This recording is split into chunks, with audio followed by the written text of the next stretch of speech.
Hello hello hello hello అందరికీ నమస్కారం. ఎలా ఉన్నారు? బ్రహ్మాండంగా ఉండుంటారు. మరి ఈ రోజు రాజమండ్రిలోకి వచ్చిన సెలబ్రిటీ ఎవరో నేను చెప్పేస్తాను. మరి ఈలోగా మీరు ఈ రావు గారు రాజమండ్రికి ఒక లైక్ ఇచ్చేసి అలాగే మన కేకే న్యూస్ని సబ్స్క్రైబింగ్ చేసుకోండి. మరి కొంత చేసుకున్నాను ఎంకరేజ్మెంట్ చేయాలి కదా. మరి రాజమండ్రిలోకి వచ్చిన సెలబ్రిటీ ఎవరు బాబు? ఓహో, ఇంటి మొగుడికి ఎక్కువ రంకు మొగుడికి తక్కువ అన్నట్లుంది విజయసాయిరెడ్డి వ్యవహారం. పాకలో బళ్ళిలాగా కంట్లో నలుసులాగా షేపులో రాయిలాగా చెవిలో జోరికలాగా గత కొంతకాలం నుంచి సాయిరెడ్డి గోప గీవరేలా ప్రెస్ మీట్లు పెట్టేసి మరి జగన్ పరువు తీసేస్తా ఉన్నాడు. 11 సీట్లకు దిగజారినప్పుడే పరువు పోయింది అనుకోండి, అది వేరే విషయం. ఇప్పుడు ఎక్కడ సాయిరెడ్డి నోరిప్పుతాడా అని ప్రతి ప్రెస్ మీట్ ను కళ్ళు ఆర్పకుండా చూస్తున్నాడట జగన్ రెడ్డి. లెక్కర్ స్కామ్ విచారణలో భాగంగా ప్రశాంతంగా వ్యవసాయం చేసుకుంటానంటున్న సాయిరెడ్డి సిఐడిని పిలిపించి మరీ నిజాలు చెప్పేస్తుంది. మరి సాయిరెడ్డి విప్పిన గుట్టేంటో చూద్దాం రండి. ఇదిగో సాయిరెడ్డి మొదలెట్టు. ఎంతకీ నిన్ను ఎందుకు పిలిచినట్టు ముందు అది చెప్పు. ఎవరైనా మీకు ఇటువంటి రాజకీయ నాయకులు కానీ బ్యూరోక్రాట్స్ కానీ మీరు చెప్తే ఇప్పించారా అని పదే పదే ప్రశ్నించడం జరిగింది. దానికి సమాధానంగా నేనే రికమెండ్ చేసి ఇప్పించాను, ఎవరు కూడా నాకు ఇప్పించమని చెప్పలేదు. ఈ యొక్క 60 కోట్లు ప్లస్ 40 కోట్లకి వడ్డీతో సహా తిరిగి రీఫండ్ చేశారా అన్నటువంటి ప్రశ్నకి సమాధానంగా 60 కోట్ల రూపాయల మీద 12% వడ్డీ రిటర్న్ చేయడం జరిగింది. 40 కోట్ల మీద వడ్డీ 40 కోట్ల ప్రిన్సిపల్ అమౌంట్ రిటర్న్ చేయడం జరిగింది. వడ్డీ మాత్రం ఇంకా ఇవ్వలేదు, అది డిస్ప్యూట్ లో ఉంది అన్నటువంటి విషయాన్ని కూడా స్పష్టత ఇవ్వడం జరిగింది. ఈ యొక్క 40 కోట్లు కానీ ఈ 60 కోట్లు కానీ ఏ రకంగా వాళ్ళు యూటిలైజ్ చేశారు అన్నటువంటి ప్రశ్నకి సమాధానంగా ఈ అడాన్ అనే కంపెనీ ఎందుకు ఫ్లోట్ చేశారు, ఎవరు ఫ్లోట్ చేశారు, ఏ కారణానికి ఫ్లోట్ చేశారు అన్నటువంటి విషయం నాకు తెలియదు తెలియదు అంటూనే ఇంటి గుట్టు రాటు చేస్తున్నావుగా సాయిరెడ్డి. నీ కోపం సాధ్యల మీద అయితే అత్త మీద కోపం దోత్త మీద చూపించినట్లు జగన్ మీద చూపితే అట డీల్ కుదిర్చింది నువ్వే అంటున్నావు. లెక్కర్ పాలసీ తాలూకా మొదటి 2 మీటింగులు మీ ఇంట్లోనే జరిగాయని ఒప్పేసుకుంటా ఉన్నావు. అందరూ దొంగలే అని నిరూపించి దొంగ నాయకుడు జగన్ రెడ్డి అని అర్థం వచ్చేలా చేయడం వెనక నీ స్కెచ్ ఏంటి చెప్పు. వ్యవసాయం చేసుకుంటా అంటూ బయటికి వెళ్ళిపోయావు. ఏటా సొంత పార్టీలో కలుపు మొక్కలు ఏర్పారేద్దామని ఫిక్స్ అయ్యేవా ఏటి? ఎంతకీ స్కామ్ కు కర్త కర్మ క్రియ ఎవరో ఓ పేరు చెప్పేవా సాయిరెడ్డి? నాకు తెలుసు నీకు చెప్పాలని ఉంది, చెప్పేయి కక్కేయి. లోకల్ గా ఉన్నటువంటి రాజ్ కసిరెడ్డి ఒక 3 కంపెనీల్ని బీబీ స్పిరిట్స్ ఇంకొక 2 కంపెనీల్ని లీజుకు తీసుకుని దానిలో ఉన్నటువంటి టైం కానీ మిషనరీ కానీ లీజుకు తీసుకొని దాంట్లో కొన్ని కొత్త బ్రాండ్లను ప్రొడ్యూస్ చేసి ఆ ప్రొడ్యూస్ చేసినటువంటి బ్రాండ్స్ ని బెల్ట్ షాపుల ద్వారా డ్యూటీ లేకుండా అమ్మడం జరిగిందా అన్నటువంటి దాన్ని ప్రశ్నించడం జరిగింది. ఇది రాజ్ కసిరెడ్డి బదులివ్వాల్సినటువంటి అంశం. నాకు ఈ విషయంగా ఏమీ తెలియదు అన్నటువంటి విషయాన్ని చాలా స్పష్టం చేశాను. ఈ 4 ప్రశ్నలకి సమాధానం చెప్పిన తర్వాత అధికారులు తృప్తి పడ్డారన్నటువంటి విషయాన్ని నేను భావిస్తూ ఈ యొక్క మరి ఫ్యూచర్లో భవిష్యత్తులో ఇంకా ఏదైనా ప్రశ్నలుండి నేను సమాధానాలు చెప్పాల్సినటువంటి అవసరం ఉంటే నేను మళ్ళీ తిరిగి వస్తాను, మీరు ఎప్పుడైనా పిలవచ్చు అన్నటువంటి విషయాన్ని తెలియజేసుకుంటూ. ఎవరబ్బా ఈ రాజు కసిరెడ్డి? ఓహో, ఈతగాడి పేరు కసిరెడ్డి రాజశేఖర రెడ్డి కాదు. ఈతగాడే కదా జగన్ ఐటీ సలహాదారుడిగా శేఖరం తిప్పాడు వైసీపీ హయాంలో. అంటే హవాలా జరిగింది అంటావు అంతేనా సాయిరెడ్డి? 2000 కోట్లు రాజు కసిరెడ్డి హవాలా చేశాడు అంటావు. నాకు తెలియదని ఒక పక్కన అంటూనే అన్నీ తెలిసినట్లే చెప్తా ఉన్నావు అంటే నువ్వు మామూలుడు కాదు సాయిరెడ్డి. అది సరే, మనలో మన మాట ఎంతకు సాదరు రాజు కసిరెడ్డి అలాంటోడు చెప్పి అవకాశం వచ్చినప్పుడు కక్కేయాలి కదా, కక్కేయి. అతను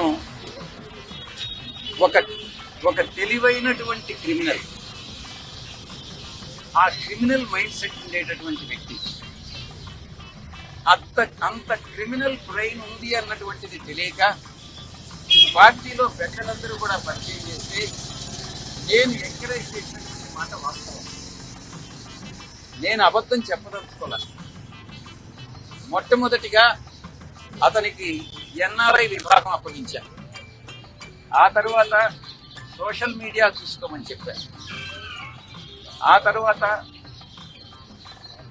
ఈ ప్రశాంత్ కిషోర్ గారు అక్కడి నుంచి వస్తా ఉంటే ఆయన మనకు కన్సల్టెంట్ గా ఉన్నప్పుడు ప్రోటోకాల్ అంతా చూసుకోమని చెప్పడం జరిగింది. ఈ రకంగా పార్టీలో అతి ముఖ్యమైనటువంటి బాధ్యతలు అతనికి అప్పగించింది నేనే, ఎంకరేజ్ చేసింది నేనే. ఈ విషయంలో నేను తప్పు చేశాను అన్నటువంటి భావన ఈ రోజు నాకు కలుగుతా ఉంది. ఇంత దుర్మార్గపు వ్యక్తి ఏ రకంగా నన్ను మోసగించాడు అన్నటువంటి విషయం నాన్నే ఆశ్చర్యానికి గురిచేస్తుంది. ఓహో, పెట్టింది నువ్వే. ఆ తర్వాత జగన్ రెడ్డి, రాజకేశ్ రెడ్డి నిన్ను సైలెంట్ గా సైడ్ చేసి పేదిరెడ్డి కొడుకుతో కలిసి వాటాలు చేసుకున్నారంటావు. అంతేనా? అదేనా నీ కడుపుమంట? మొత్తానికి తెలివైన క్రిమినల్ అని చెప్పి ఒప్పేసుకుంటుంటే తప్పుని ఇదంటూనే జగన్ రెడ్డిని, కాశిరెడ్డిని అడ్డంగా బుక్ చేసేసావు కదా సాయిరెడ్డి. నువ్వు కాలాంతకుడికి ఎక్కువ, దేవాంతకుడికి తక్కువయ్యో. విజయసాయి, నీతో చాలా జాగ్రత్తగా ఉండాలి సుమా.